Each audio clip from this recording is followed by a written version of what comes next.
Quem encontrou, diga amém. Os irmãos acompanham, por favor. Está no telão também, né? Telão? Está no telão? Eu vou ler com a leitura do telão, para ficar numa só versão. E Pedro e João subiram juntos ao templo, à hora da oração a nona. E era trazido um homem que desde o ventre de sua mãe era coxo, o qual todos os dias se punham à porta do templo, chamado Formosa, para pedir esmolas aos que entravam no templo. O qual, vendo a Pedro e a João que iam entrando no templo, pediu que lhe desse uma esmola. E Pedro, com João, fitando os olhos nele, disse: olha para nós. E olhou para eles, esperando receber deles alguma coisa. E disse Pedro: não tenho prata nem ouro, mas o que tenho, e isso te dou. Em nome de Jesus Cristo, o Nazareno, levanta-te e anda. E tomando-o, grava bem essa palavra, tomando-o pela mão direita, o levantou, e logo seus pés e artelhos se firmaram. Glória a igreja pode. Glória a Deus. Igreja, para nós é uma alegria. Quero agradecer o convite do nosso irmão Wellington, pastor Gilberto. Que Deus abençoe o Senhor, que Deus abençoe a igreja. Nós somos ali da igreja Adebrais, Osasco, Vila Dirce. A minha igreja, acredito que os irmãos devem ter passado ali. Se você estiver indo da Inocêncio, o Parque do Planalto, Aparecida, do lado direito, um prédio bem grande ali, que é 2 prédios ali. Eu sou um dos co-pastores ali, auxiliamos o nosso pastor Esdras, que nos abençoou para estarmos aqui nesta noite. Amém? A minha filha não está presente porque é regente das crianças de nossa igreja, mas graças a Deus que nos dá essa oportunidade. Igreja, o nosso irmão Wellington nos falou do uso de missões, né? Uso de missões. E Deus já tinha gerado essa palavra no nosso coração. Eu queria que os irmãos ficassem bem apercebidos. Não vamos ser cansativos com os irmãos, mas vamos trazer uma mensagem bem objetiva. Não sei se os irmãos perceberam, mas eu fitei no verso de número 7. Se puder deixar o verso de número 7, por favor, aqui do capítulo 3. E tomando pela mão direita, o levantou. Grava essa frase. E tomando pela mão direita, o levantou. Os irmãos, como puderam ver, a história do texto que a gente leu, eu quero contextualizar, colocar ele no grande contexto. Pedro e João vão fazendo o que eles aprenderam com Jesus. E o que eles aprenderam com Jesus? Que todo crente que serve a Deus tem que ter uma vida de oração. Não tem milagre, não tem vitória, não tem porta aberta, não tem cura, não tem libertação sem oração. E Pedro, como os judeus já tinham esse costume, os judeus oram 3 vezes por dia, os muçulmanos oram 5 vezes por dia, e os cristãos oram quantas vezes por dia?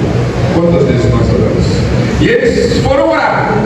Eu acho interessante porque quando eles vão orar a hora nona, 3 horas da tarde, Lucas, que é o escritor de Atos, ele diz que todo dia era colocado um homem na porta do templo.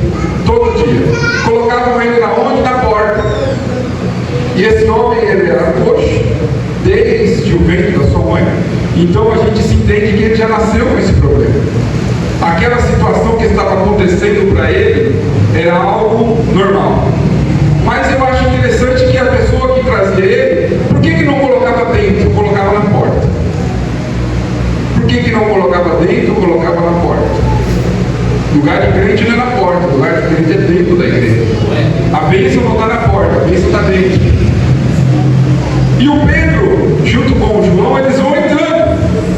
E eles também estão na porta, passando pela porta, não que eles estavam. E esse paralítico olha para os dois e pede uma esmola, pede uma moeda ali. E eu quero voltar para você entender o que aconteceu ali.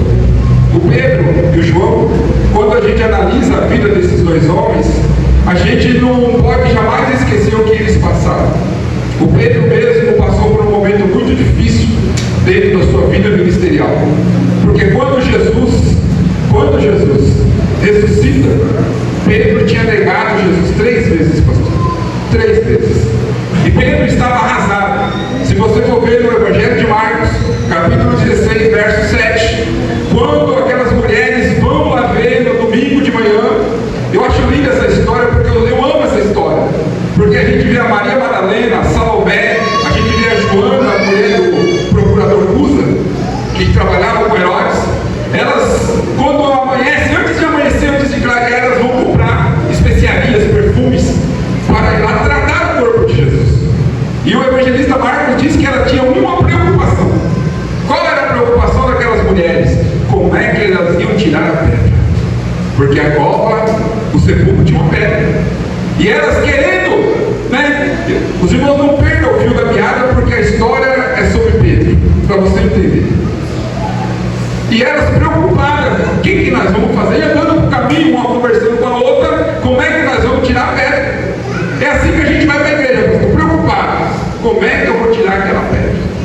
Como é que eu vou resolver aquele problema? Como é que Deus vai fazer? Só que quando elas chegam lá, a pedra já tinha sido removida. A pedra já não estava mais lá.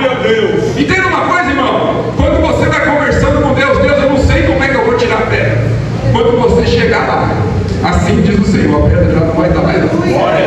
Se você acreditar, Deus é quem remove a pedra. Só que elas chegam lá, a pedra não está mais lá. Tem os anjos lá.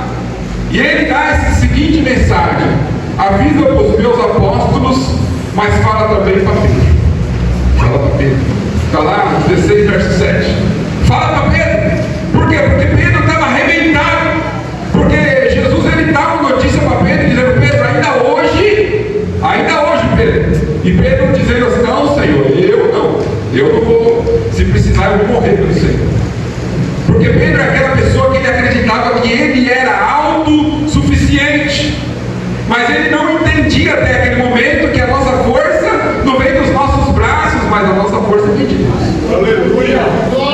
Pedro falou: não, Senhor, eu vou, pelo Senhor eu mato, eu morro. Jesus é preso. Pedro nega uma, nega duas, nega 3 vezes Jesus, e acaba criando um grande trauma na vida de Pedro. E quando Jesus ressuscita, ele manda uma mensagem através das mulheres: fala para Pedro que eu vou encontrar com ele. E aqui que está a mensagem. É aqui que está a mensagem. Glória a Deus. Louvado seja. Se Jesus não trata Pedro, jamais Pedro faria o que foi feito no capítulo 3. É por isso, pastor, que muita gente não faz missões, porque ela precisa ser tratada. Ela não está bem psicologicamente, mentalmente. Ela precisa ser tratada. Na minha igreja, a gente também trabalha com missões, e tem uns trabalhos que a gente faz na Inocência Seráfica, ali na Curva do Oeste, né, alguns outros do Parque do Floral, e a gente vai chamando: não, vamos lá fazer missões. Não vou não. Você vê que a pessoa não vai porque ela não está bem. Não tem como um doente curar outro doente. Por isso que o tema que Deus me deu é curados para curar. Curados para curar. Tem um monte de gente nas igrejas que precisa ser curado. Ele carrega consigo um trauma. Ele carrega consigo um peso. E isso daí está atrapalhando a vida ministerial dele. Você chama ele: vamos evangelizar, vamos pregar, vamos discipular, vamos fazer a obra do Senhor. E ele fala: não, eu não vou. Porque ele precisa ser tratado por Jesus como Pedro. Jesus ressuscita e manda um recado, fala assim: fala para Pedro ir lá para Galileia, porque eu vou encontrar com ele lá. Na terceira vez que Jesus aparece, Pedro lá na Galileia, Pedro chama os seus amigos mais próximos, os discípulos. João 21, ele chama mais 6 e ele fala assim: eu vou pescar. E os outros 6 falam assim: nós vamos contigo. Eles voltam para a velha vida, porque o trauma que ele carregava era tão grande que ele voltou para onde Deus falou que não era para ele voltar. Tem gente que está voltando. Quando o Senhor disse que nós temos que ir atrás das pessoas, porque elas estão voltando. Por que elas estão voltando? Porque elas não estão bem. Tem um trauma, tem um peso, tem uma culpa. E quem vai tratar elas? Jesus, através da sua poderosa palavra.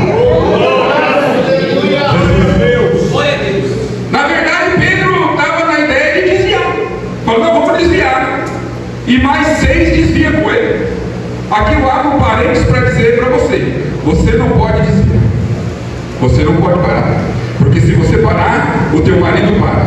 Se você parar, a tua esposa para. Se você desviar, o teu filho desvia. Se você desviar, um monte de gente vai parar. Porque quando Pedro fala, vou pescar, vou voltar a pescar, um monte de gente fala, então eu vou voltar também. Mas Jesus agora chama Pedro, não é você pescador de peixe. Mas Pedro volta. O interessante é que eu acho lindo de Jesus. Porque a gente tem que ter entendimento, irmão, graça.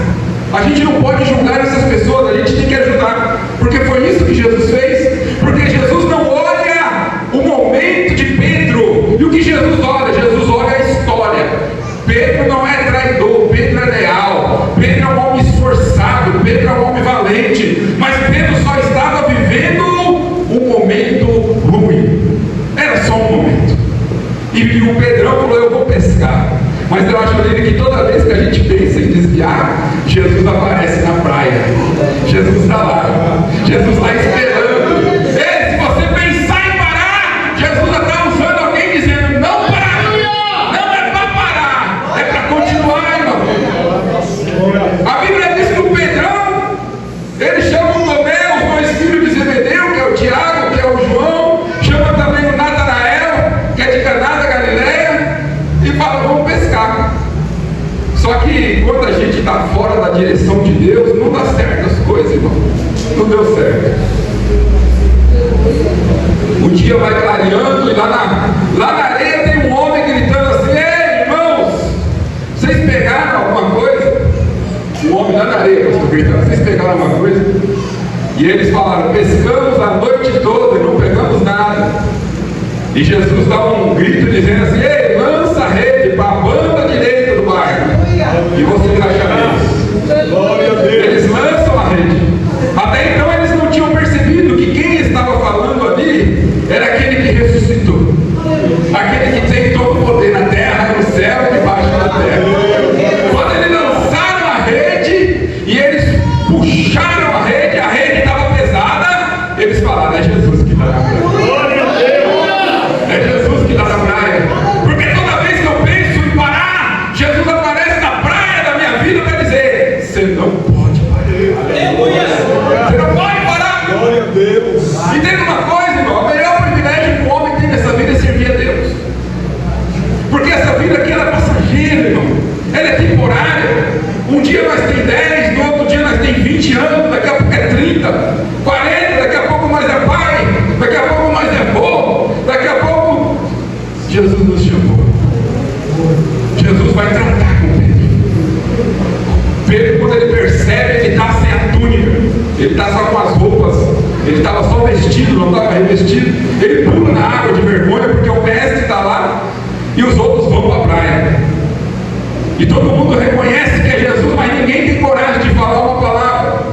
Mas lá na praia a Bíblia vai dizer que tem brasa, tem pão e tem peixe. Porque Jesus foi lá, não foi para apontar o dedo. Jesus não foi lá para criticar nada. Jesus foi lá para curar. Entenda uma coisa, Jesus veio aqui nesta noite, nesta casa, ele não veio apontar o dedo para ninguém. Jesus veio aqui curar. Porque quem é curado, ele recebe o poder de curar outras pessoas. Ele recebe o poder. Quando chega na areia, o Pedrão, Jesus fala, traz os peixes aí, põe na brasa. Ninguém falou nada. E Jesus faz a pergunta mais linda que eu já ouvi. Pedro, tu me ama mais do que esses? E Pedro responde assim, tu sabes que eu te amo, Senhor. Daí Jesus responde na pergunta a segunda vez, Pedro, tu me amas mais do que estes? E Pedro responde, tu sabes que eu te amo, Senhor. E quando Jesus pergunta a terceira vez, Marcos, o evangelista, vai dizer que Pedro fica triste. Mas por que Jesus pergunta 3 vezes? Porque Pedro negou 3 vezes Jesus. Jesus estava tratando Pedro. Jesus estava curando Pedro. Porque depois que Jesus cura Pedro, ninguém se cura mais Pedro. A primeira pregação de Pedro é quase 5.000 almas. A segunda pregação, quase 3.000 almas. Porque o homem, quando ele é curado por Deus, o inferno não consegue impedir o trabalhar de Deus na vida dele. Entenda uma coisa, irmão. Porque às vezes nós estamos vivendo um momento ruim.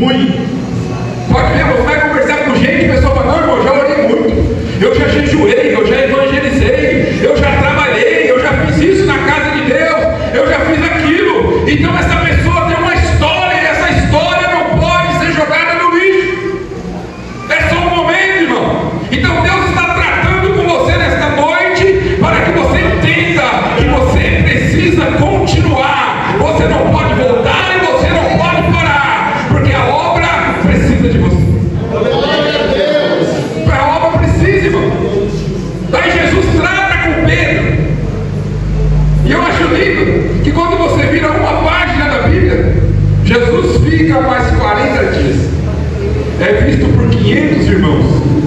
120 estão orando no cenáculo. E Jesus fala: olha, ficai em Jerusalém, até que do alto sejam revestidos, porque vocês vão ser as minhas testemunhas em toda a Judéia, na Samaria e até os confins da terra. Agora Pedro está bem, Pedro está tratado, Pedro está curado. E a Bíblia diz que Pedro está bem agora. Agora Pedro, cheio do Espírito Santo. Primeira mensagem, 5.000. Segunda mensagem, 3.000. Pedro vai subindo para a oração. E quando Pedro olha na escada da entrada, ele vê um homem. E eu acho interessante esse texto que Lucas narra, essa história, que tinha alguém que colocava esse paralítico todo dia na porta, irmão. Tinha alguém que estava lucrando na miséria desse homem. Alguém estava ganhando dinheiro, porque levava ele e ele repartia, porque esse era o costume da época. Entenda uma coisa: para aquele paralítico, aquela vida era uma vida normal. Mais um dia que eu vou para a porta do templo, mais um dia que eu vou pedir esmola, mais um dia que vão me olhar de cima para baixo, mais um dia que vai ser a mesma coisa. E eu queria que você entendesse, irmão, porque Deus não chamou você para se conformar com a situação. Daí a gente usa aquela palavra: isso é normal. É normal para quem não serve a Deus. É normal para quem não tem fé. Porque Deus não vê como a gente vê. E a gente tem que alinhar a nossa visão com a visão de Deus, irmão. Entenda uma coisa: Jesus, quando ele entra na cidade de Samaria, no capítulo 4 do Evangelho de João, Jesus ele entra lá e todo mundo dizia que uma mulher que ia lá meio-dia chamava ela, sabe do quê? De prostituta. Mas Jesus entra lá e ele não vê uma prostituta. O que Jesus vê? Jesus vê uma missionária, uma pregadora, uma mulher que prega o evangelho na cidade. Quando Deus olha para Abraão, ele não vê Abraão. E quem ele vê, irmão? Ele vê uma nação, uma grande multidão. Quando eu olho para a igreja, eu vejo missionário, eu vejo pregador, eu vejo pastor, eu vejo médico, eu vejo doutor, porque é assim que Deus vê a sua igreja. Passou da hora, a gente tem que andar e viver pela fé. Para de apontar o dedo dizendo: esse daqui não vai ser ninguém, esse daqui é filho de ninguém, esse daqui é filho de Deus. Foi Jesus que chamou. E quem garante a vitória é Ele. Está na hora da gente mudar. Jesus nunca poupou esforço para evangelizar uma prostituta.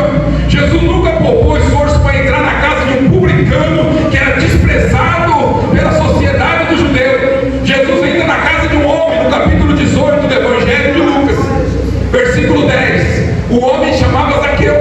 Ninguém ia na casa daquele homem, porque os publicanos eles eram totalmente reprovados, rejeitados e excluídos da sociedade judaica. Mas eu acho lindo, né? Só que esse publicano ele queria conhecer Jesus. Glória a Deus. Ele não queria nada, ele só queria conhecer. Só queria ver, meu irmão. Tanta gente falou: Jesus, vai na minha casa, Jesus não foi. Tanta gente falou: Jesus, vai lá em casa, Jesus não foi. Agora na casa de Zaqueu, Jesus falou: hoje eu vou lá na tua casa. Você não me chamou, mas eu estou me convidando. Hoje eu vou lá. Porque Jesus não viu um publicano, Jesus não viu um pecador. O que Jesus via, pregador? Jesus via um filho de Deus, um filho de Abraão. Quem vê essas coisas somos nós. Quem olha para as pessoas e coloca rótulos somos nós. É nós que diz: ali vai um fofoqueiro, ali vai uma prostituta, ali vai um usuário de droga, ali vai um cachaceiro. Mas quando Jesus olha, ele fala: ali vai o meu servo, porque eu vou salvar, eu vou libertar, eu vou amparar e eu vou usar na terra. Porque é assim que Jesus vê as pessoas. É assim que Jesus vê. Glória a Deus. Nós, as pessoas, temos o costume de rotular. O que é rotular? Dá nome para as pessoas. Dá nome. Mas Deus não é assim, não. Deus está olhando lá no futuro. Entenda uma coisa: Jesus cura Pedro naquele dia, para lá na frente Pedro curar outras pessoas. Entenda uma coisa que eu vou dizer para você: esse culto é um memorial, porque Deus está tratando comigo e com você. Para você entender uma coisa, irmão: tudo que você faz é dele, é por ele e para ele. Nada é mérito meu, é mérito seu. Então entenda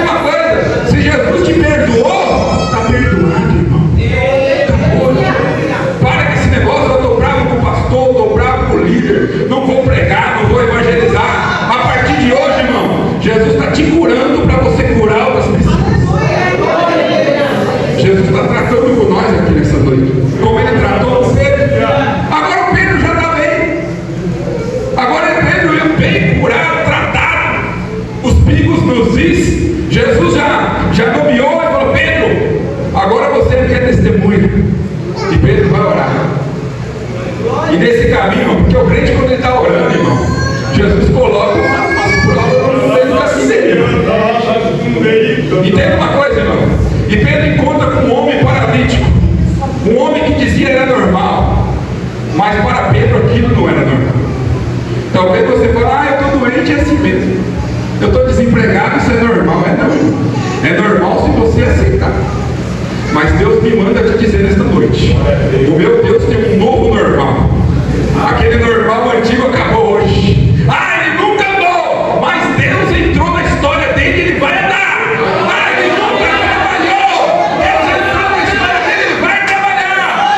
Ele nunca falou. Ouça bem o que eu vou dizer, se você acreditar, porque nós estamos vivendo numa geração de crianças.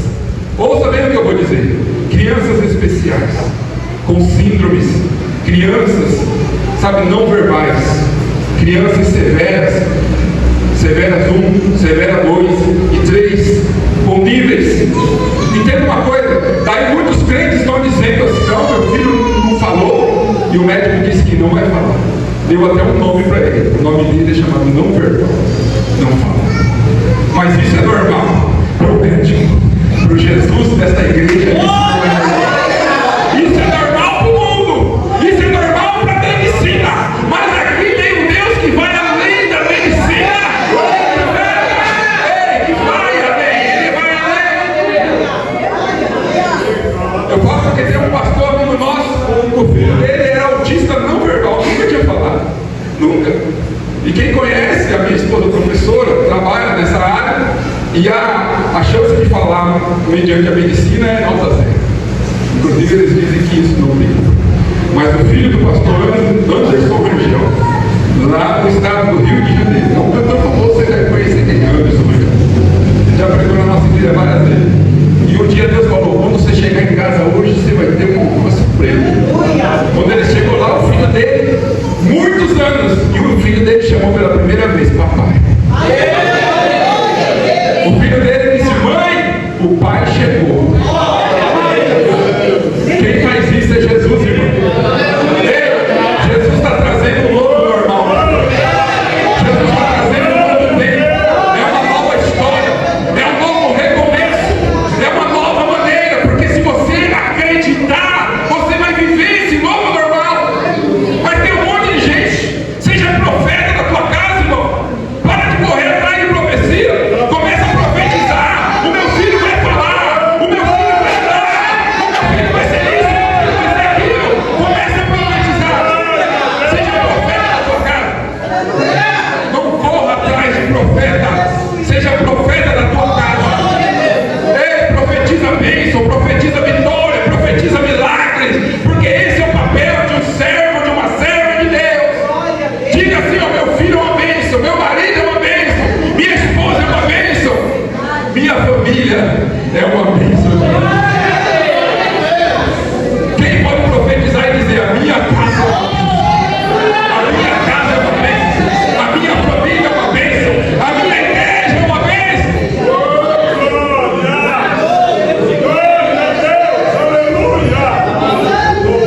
A Bíblia vai dizer que o Pedro vai ter um encontro junto com João, com um homem que nasceu coxo, que o normal dele era ser carregado.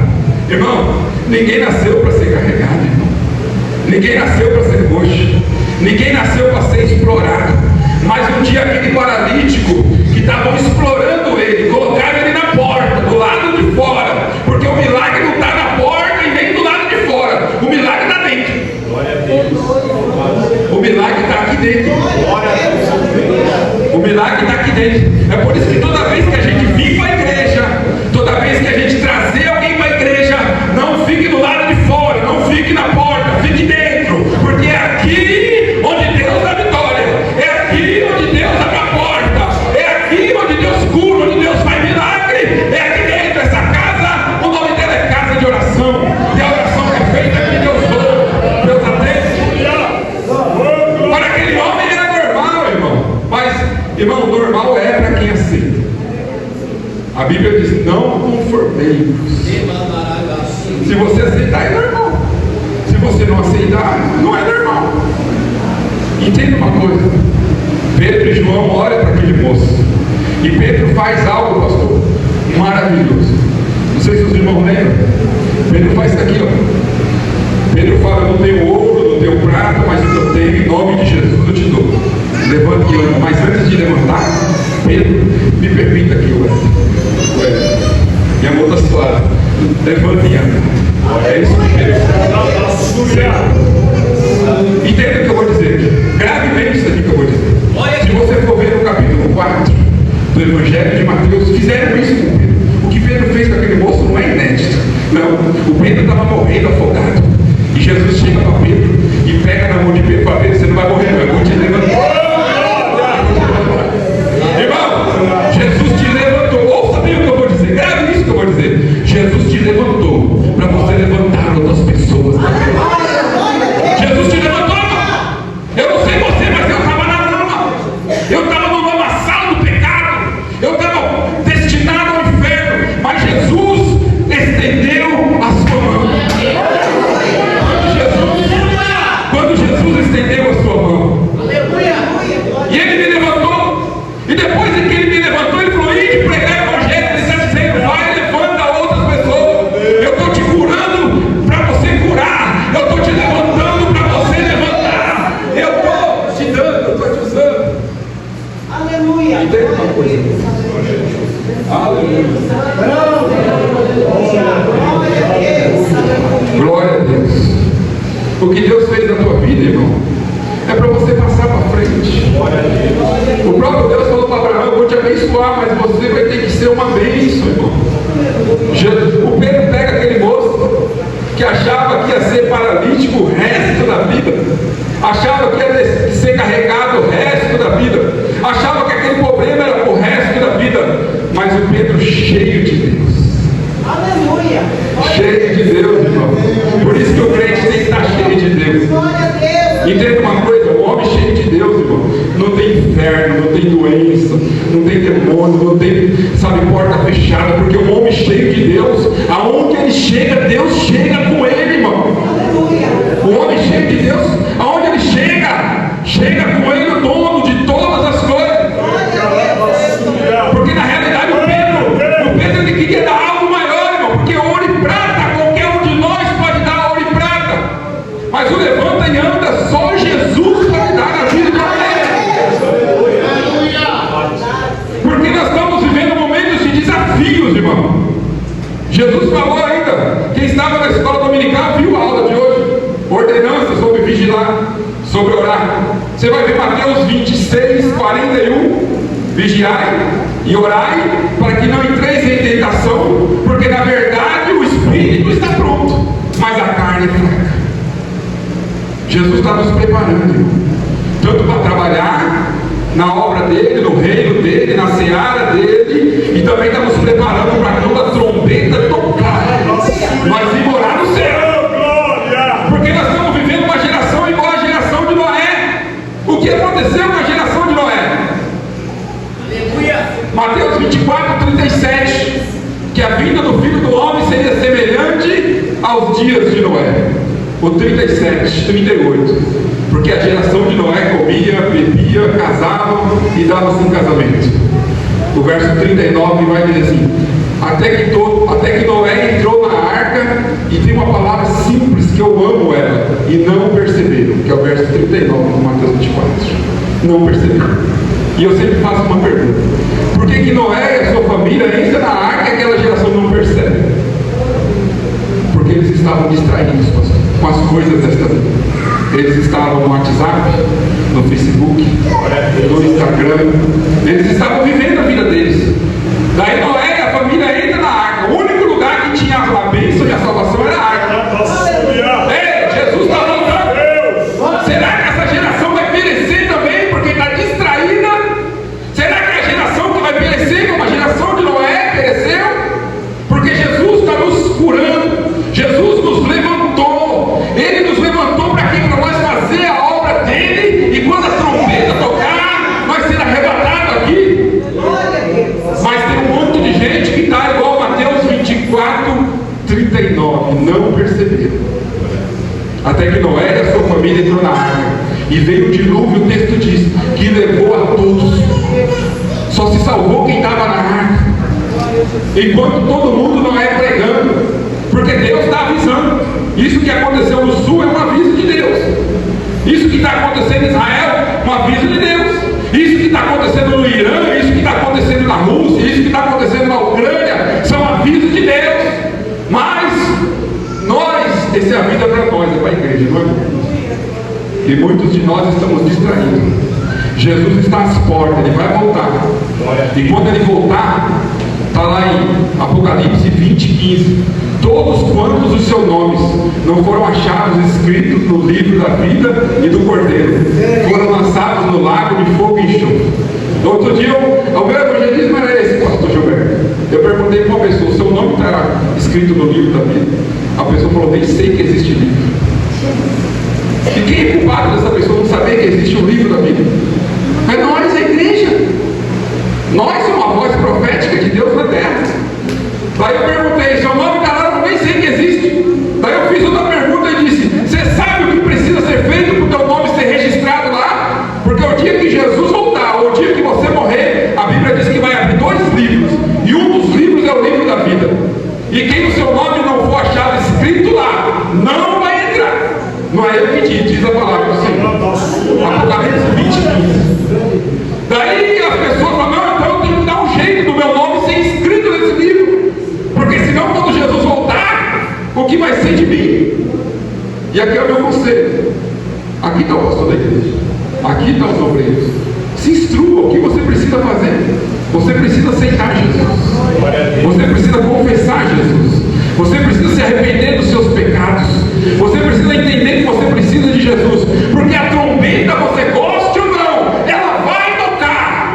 A trombeta vai tocar, o céu vai se abrir e Jesus vai voltar para buscar a sua igreja. Por isso que nós temos que pregar essa palavra. Santo Deus! Santo Deus! Nós temos que pregar essa palavra. Jesus vai voltar, irmão. A vez de Paulo, a vez de Pedro, a vez de João já passou. A vez agora é sua, a vez agora é minha. Nós somos os pregadores. Nós somos os evangelistas, os missionários. Entenda uma coisa, Jesus te levantou para você levantar outras pessoas. Jesus te curou para você curar outras pessoas. Jesus te salvou para você levar a mensagem da salvação para outras pessoas. Entenda uma coisa, Deus, Ele quer te usar. Só depende de você se colocar na brecha, irmão. Entenda uma coisa, irmão. Comece a enxergar como Deus enxerga. E aí você vai ver que toda alma tem valor. Porque a gente vê uma pessoa lá no fundo da sociedade e a gente acha que aquela pessoa para Deus não tem valor. Não. E Jesus, ele é um reciclador. Sabe o que o reciclador faz? Ele vai lá no lixo. Ele vai lá no fundo da lata do lixo e pega aquilo que não serve para mais ninguém. É isso que Jesus faz. Jesus vai lá no fundo da sociedade. Jesus vai lá no fundo, sabe, da reciclagem lá, que ele vai lá chamar reciclagem. Jesus vai lá dentro e pega uma pessoa lá dentro que nem a família acredita mais nele. Dizem para ele que ele é um cracudo, que ele é um usuário de crack, que ele é um noia, que ele é isso, que ele é aquilo. E dá um rótulo. E dá um rótulo. Mas Jesus não. Não. Jesus não dá rótulo. Jesus chama de filho de Deus. Quantas vezes Jesus falou com paralíticos? Quantas vezes? Você vai ver o capítulo 2 do Evangelho de Marcos. Já estou finalizando. 4 homens levam um paralítico. A Bíblia não diz o nome daquele paralítico, mas Jesus quebra o paradigma. Jesus não chama ele de paralítico. Jesus fala assim, filho, os teus pecados são perdoados. Ei, ouça bem o que eu vou dizer aqui, grave bem. Lá fora ele pode ser cachaceiro. Lá fora ele pode ser nóia, usuário de droga. Lá fora ele pode ser mentiroso e enganador. Mas quando ele entra da porta para dentro, Jesus chama ele de filho. Filho, filho. Jesus chama ele de filho. Jesus chama ele de filho. Quando entra aqui dentro, Jesus chama ele de filho. Levaram aquele homem carregado por 4. A casa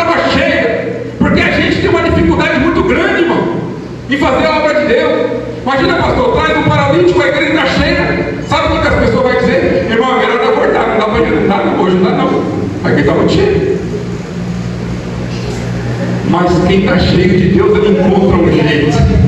Quem está cheio de Deus encontra uma maneira. Aqueles homens não se conformaram. O plano e o propósito deles era levar aquele paralítico até Jesus, porque eles sabiam que Jesus podia curar. Eu lembro quando eu me converti, quantas pessoas eu levei para a igreja. Sabe o que eu levei para a igreja? E ainda eu dizia, eu fazia uma oração de doido. Até hoje eu sou bem doido. O pessoal da minha igreja fala que eu sou bem doido. Eu falava, Jesus, eu só vou levar até a porta da igreja. Da porta da igreja eu matei até com o senhor. De lá eu não tenho mais nada a ver com isso. Só que quando ele entrar lá, Jesus, fala com ele, convence ele, mostra para ele que o senhor ama ele e que o senhor, quando voltar, quer levar ele para o céu. Quantas pessoas eu levei para a igreja? Família da minha esposa, levei para a igreja. Aconteceu até um acidente na nossa família. Eu orando, jejuando para Jesus salvar a mãe, o pai, os irmãos dela. E eu num culto de oração na minha igreja. Essa igreja que eu estou, eu estou há 26 anos. E aí a minha filha, eu deixei ela em casa, ela pequenininha. E ela sofre um acidente e cai da segunda laje. E eu, no culto de oração e de jejum, orando para Jesus salvar a família da minha esposa. E o pessoal veio e falou, tua filha, não sei não, acho que alguma coisa boa. Eu não tirei nem o estacionamento, o carro do estacionamento da nossa igreja. Não consegui, tão nervoso. Mas eu fiz uma oração para Deus, o Senhor sabe onde eu estava, o que eu estava fazendo. E tudo que Deus faz, irmão, tem um plano e tem um propósito. Ela caiu de costas da segunda laje. De costas, ela tinha uns 5 para 6 anos, mais ou menos. Daí fomos para o pronto-socorro da Vila Dias. Ela deitada numa maca. Eu olhei para ela, falei com ela, filha, está tudo bem? Ela falou, pai, está tudo bem. O médico falou, ela caiu mesmo para você, doutor, estou vindo da igreja, eu não estou aqui de casa. A minha filha ficou mais uns 3 dias, pastor. Lá de observação, foi transferida para Osasco, o regional. Quando voltou, não tomou ponto, não quebrou, não misturou. E daí no próximo batismo, sabe o que aconteceu no próximo batismo? Eu batizei a minha sogra, eu batizei a minha cunhada, eu batizei o meu sogro. Eu falei, Deus, porque é assim que Deus faz, irmão. Quando você está orando, Deus cria uma situação, irmão. Mas se você não estiver preocupado, Deus vai fazer o quê? Hoje mesmo eu vi uma jovem na aula, não, Deus tem o seu tempo, você tem que orar e esperar, irmão. Irmão, você tem que provocar um milagre, irmão. Você tem que mostrar para Deus que você acredita. É igual a pessoa que pede um carro, mas nem construiu a garagem, nem tirou a carta. Você constrói a garagem, tira a carta e falou, Deus, agora dá o carro. E Deus vai dizer, não tem como não dar o carro para essa pessoa. Porque olha o que ela já fez, ela acredita que eu vou dar o carro. E Deus vai lá e dá o carro. Deus vai lá e dá o carro. Provoque o seu milagre, irmão. Se você está na igreja, tem um parente seu que não está na igreja, ei, já compra a roupa dele no culto, já compra a Bíblia dele, compra um sapato, compra um terno, compra uma gravata, compra, sabe? E daí você fala, Deus, a roupa já está pronta, agora salva ele, Jesus, agora transforma, agora liberta, agora opera o milagre. O mal é que a gente ora, mas não acredita, porque quem acredita faz alguma coisa. É igual aquela irmãzinha que orou para chover. 2 irmãs estavam orando, pastor. E ela falava, temos quase um ano que não chove, a gente vai orar para chover. Elas levantou da igreja e foram embora. Mas uma delas falou, ela orou para chover. Então já vamos levar o guarda-chuva e vamos levar com ele aberto. Porque hoje Deus vai mandar chuva. Se você orar, acredita naquilo que você orou. Se você pedir, começa a viver como se aquilo que você pediu já estivesse na tua vida, já estivesse na tua mão, já estivesse na tua família. Prepara tudo, porque Deus vai fazer o milagre, Ele vai abrir a porta, Deus vai salvar, Deus vai operar, porque Ele não mudou, Ele ainda faz milagre, Ele ainda faz milagre. Igreja, fica de pé. Pode ficar de pé, pastor. Pode, nós vamos fazer uma oração. Está na hora de você tomar uma posição. Está na hora de você ter uma postura.